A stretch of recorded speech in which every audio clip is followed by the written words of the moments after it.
और अब एक खास बात, आरजे रमझाझर के दर्शकों से निवेदन है, ताबड़तोड़ बेबाक व बेझिझक खबर देखने व जानने के लिए आज ही चैनल को सब्सक्राइब करें। लाल कलर का बटन सब्सक्राइब बटन है, उसे दबाते ही बेल आइकन आ जाएगा, उसे क्लिक करके ऑल ऑप्शन सेलेक्ट कर दें, जिससे सबसे पहले हमारे द्वारा डाले गए वीडियो आपके पास पहुंचेंगे और आप निर्बाध तरीके से इस चैनल के माध्यम से सारे खबर सबसे पहले देख सकते हैं। नमस्कार।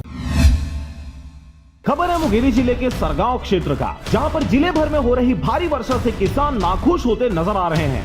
जहां पर एक और लॉकडाउन के कारण बहुत मुश्किल से बीज व खाद मिल पाता है, बीज व खाद मिल पाया था, जहां पर धान बुआई उपरांत फसल में कीट लग जाने से महंगे में मिले कीटनाशक दवाइयां ऊंचे दाम में लेना पड़ रहा है। इन सब चीजों को लेने के लिए जिला सहकारी बैंक के बहुत ही भीड़ होने के बाद भी उन्हें पैसे निकालने में भी भीड़ का सामना करना पड़ रहा है। वहीं दूसरी ओर जहां धान की बुआई से लेकर धान की कटाई तक पानी की आवश्यकता पड़ती है, जिसमें क्षेत्र भर में हो रही भारी वर्षा से किसानों के फसल हवा व तेज बारिश से पूरी तरह से जमीन पर लेट गए हैं, जिससे धान में लगे बीज पानी में डूबकर बर्बाद हो चुके हैं। और यही वजह है कि किसान चिंता की स्थिति बनी हुई है। वहीं भारी वर्षा के कारण जिन किसानों का नुकसान हो रहा है, उनसे जिला प्रशासन व शासन से नुकसान की भरपाई की मांग की जा रही है। मुंगेली से राजकुमार यादव की रिपोर्ट, आरजे रमझाझर।